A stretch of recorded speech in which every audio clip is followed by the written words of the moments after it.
What is Putinism? A great deal of mental energy has been devoted to finding an accurate definition, as so often happens when a new regime appears, but it has not been a very successful enterprise. Putinism is state capitalism, a liberal economic policy, but also a great amount of state intervention, almost total interference when important issues are concerned.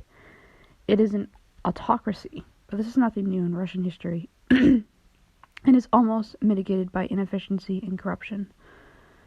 There is a parliament, but opposition parties are not really in opposition. There is a free press, but freedom is limited to a small newspapers, and the criticism must not go too far. There is a constitution, but it is not the best guide results for the realities of contemporary Russia.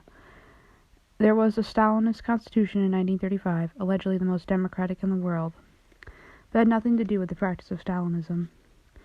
It became a matter of sad irony and many jokes. Historians know that each system, especially such extreme political system, is different and often unique. The quest for a new Russian political doctrine is particularly unique because there is few translations from communism and each was different, be it in China, Vietnam, or Eastern Europe. Many close observers of the Russian scene believe there is no great demand at present for a new ideology and very little interest in the subject.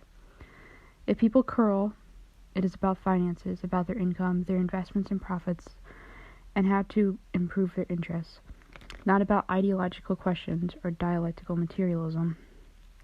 This is not to say that those who run the country care only about their investments. The fact they become billionaires does not disqualify them from acting as patriots and desiring to live in a powerful country that is a major player in world politics. Patriotism may be modified, but does not necessarily disappear from wealth and high income.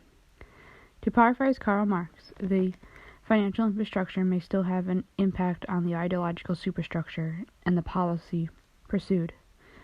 The new nobility has a vested interest in maintaining the status quo, and patriotism can be quite useful in this context. As indicated by Andronik Myron Yaron, a spokesperson of the new regime, they want a strong state power, not chaos. Under Putin, the state has regained its traditional function, recovered its effectiveness over its resources, and become the largest corporation responsible for establishing the rules of the game. It may be an autocratic regime, but it needs the assent of its citizens. There might be no elaborate Putinist ideology, but there is a document that was prepared by a think tank established by German Greff in 1999, just prior to Greff's appointment as Minister for Economic Development. Approved by Putin, it constituted a platform for Putin's election campaign that is since quoted on various occasions. It opened by saying Russia is passing through the greatest crisis in its history, and all its resources, political, economic, and moral, have to be enlisted so that a united country will be able to overcome it. The country needs a new feeling of mission, a new Russian idea. And this new Russian idea should be the basis of state policy, of Guzdarstvenost, and of solidarity. The country did not become fascist, even though it moved in that direction. There is a parliament and several political parties, but they constitute a loyal opposition, voting with the government on all important issues. There is a parliament, and it should be recalled also in Germany after 1933, and in most communist countries. Jean-Jacques Rousseau argued that democracy is possible even in the opposition parties, but not many students of politics would agree with him.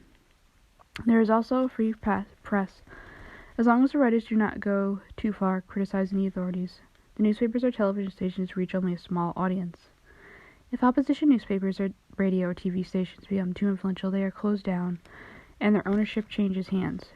In this way, the facade of democracy is maintained. The most important component in the new ideology is nationalism, accompanied by anti-Westernism. The origins of this tense anti-Westernism are not entirely clear.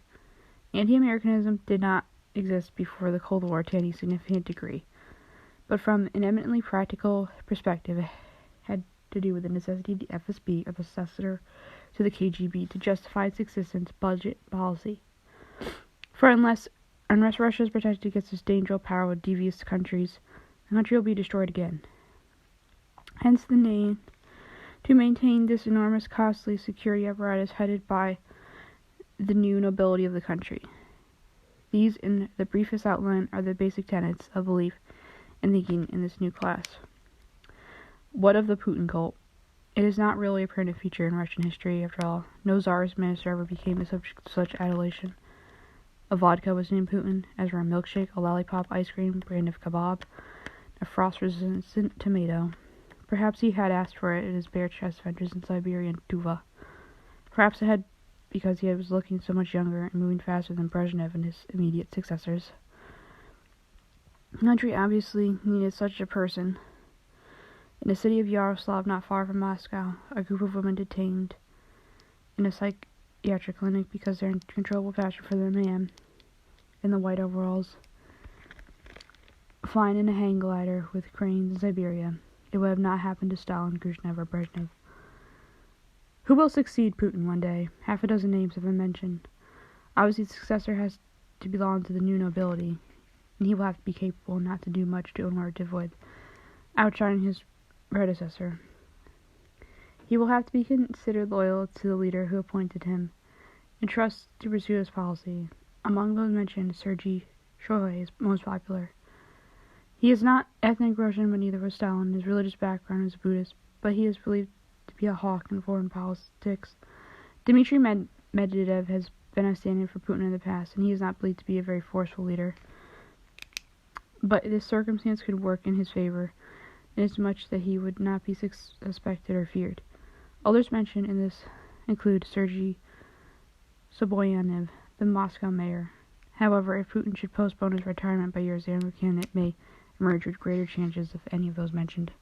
Okay, thank you.